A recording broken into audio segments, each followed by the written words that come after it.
বিসমিল্লাহির রহমানির রহিম। ভিউয়ার্স, আমরা আজকে চলে এসেছি কক্সবাজার, সেই কাঙ্ক্ষিত জায়গা।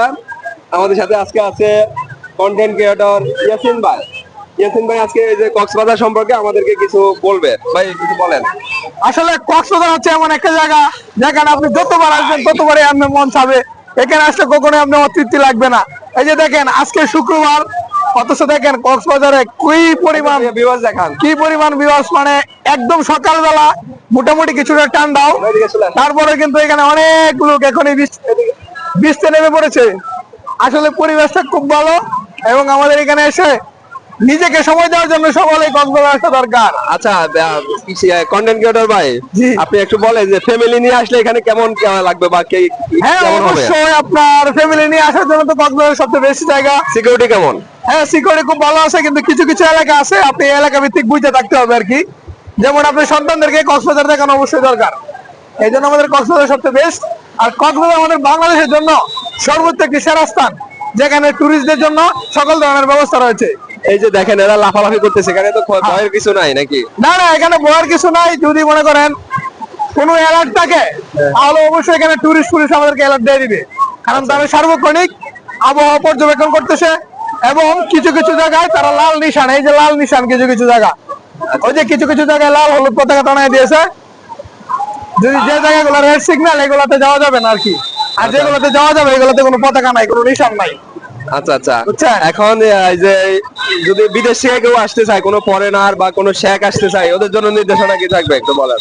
হ্যাঁ, বিদেশিদের জন্য অবশ্যই সর্বোচ্চ ব্যবস্থা রয়েছে। যদি কোনো বিদেশিরা আইসা এখানে পরিচয় দিয়ে যে আমরা অমুক দেশ থেকে আসছি, তাহলে এখানে টুরিস্টরা যে কোনো ধরনের প্রবলেম ফেস করে, তাহলে টুরিস্ট পুলিশ তাদেরকে সর্বোচ্চ সহযোগিতা করে এবং হোটেল মালিকরাও তাদেরকে অনেক সহযোগিতা করে। আচ্ছা। এবং এখানে প্রত্যেকটা সেক্টরে কমপ্লেন জানানোর সুযোগ আছে। আপনার সাথে যদি কোনো ক্যামেরাম্যান সমস্যা করে, তাহলে আপনি টুরিস্ট পুলিশের কাছে কমপ্লেন করতে পারবেন। আপনার সাথে কোনো হোটেল মালিক খারাপ ব্যবহার করে, তাহলে টুরিস্ট পুলিশের সাথে কমপ্লেন করতে পারবেন। যদি আপনার সাথে কোনো হোটেলেও খারাপ ব্যবহার করে, তখন আপনি টুরিস্ট পুলিশের সাথে কনফার্ম করতে পারবেন। এবং তারা যথাযথ একটা উদ্যোগ নিয়ে এটার বিচার করবে এবং তারা আপনার এই প্রবলেমটা সলিউশন করে দিবে। অনেক সুন্দর সুন্দর উদ্যোগ ভাই, খুবই ভালো লাগলো আপনার কাছ থেকে জানতে পেরে। এখন কেনাকাটার ক্ষেত্রে কি কোনো প্রতিবন্ধকতা আছে কিনা বা সমস্যা হওয়ার সম্ভাবনা আছে কিনা? প্রতিবন্ধকতা হচ্ছে কক্সবাজার যারা নতুন আসে, প্রথমেই কেনাকাটার জন্য সমস্যাটা হচ্ছে যে দেখা যাচ্ছে এখানে মানে দাম নিয়ে প্রবলেম হয়। যেমন আসলে যারা অপরিচিত এবং কোনো কিছু জানে না, তারা হুট করে একটা জিনিস 1 টাকার জিনিস 10 টাকাতে কিনে ফেলে। বর্তমানে কক্সবাজার আসার পরে আমরা কেনাকাটার জন্য বারিশ মার্কেটই সবচেয়ে সেরা। হ্যাঁ হ্যাঁ, এই সেরা জায়গায় যখন কেনাকাটা করবেন, তখন অবশ্যই একটু যাচাই করে নেবেন। এবং সবচেয়ে ভালো হবে যারা কক্সবাজার আগে থেকে থাকে এবং কক্সবাজারে কোনো স্থানীয় ফ্রেন্ড অথবা বন্ধু বান্ধব ওদের কাউকে নিয়ে যদি কেনাকাটা করেন, তাহলে সবচেয়ে বেস্ট হয়। আচ্ছা, এই যে ময়মনসিং থেকে কেউ আসতে চাইলে কত টাকার মধ্যে আপনার এই যে 3 দিনের একটা ট্যুর কমপ্লিট করতে পারবে? ওরকম একটা সাজেশন বাজেট আপনি বলেন। ময়মনসিং থেকে কোনো গ্রুপ ট্যুরে আসছে, আসলে সবচেয়ে বড় কথা হচ্ছে কক্সবাজার গ্রুপ ট্যুরে আসলে খরচটা অনেক কম, বুঝছেন? যেমন আপনি যদি একটা রুম নেন 3 বেডের, তাহলে এখানে 5 জন 6 জন থাকতে পারবেন। আচ্ছা আচ্ছা, তো দেখা যাচ্ছে 3 দিনে আপনার একটা রুমের ভাড়া সর্বোচ্চ 2000 হলো 6000 টাকা।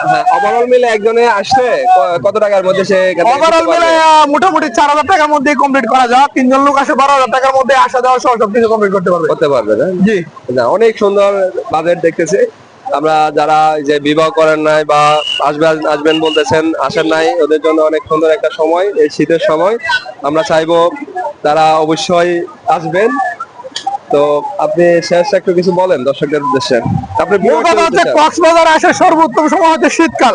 শীতকালে কক্সবাজার ভ্রমণ করবেন এবং নিজেকে সময় দিবেন। ভাই, নিজেকে সময় না দেওয়া ছাড়া এই দুনিয়াতে কিছুই নাই। যাই করেন না কেন সব পড়ে থাকবে, শুধু আপনি চলে যাবেন।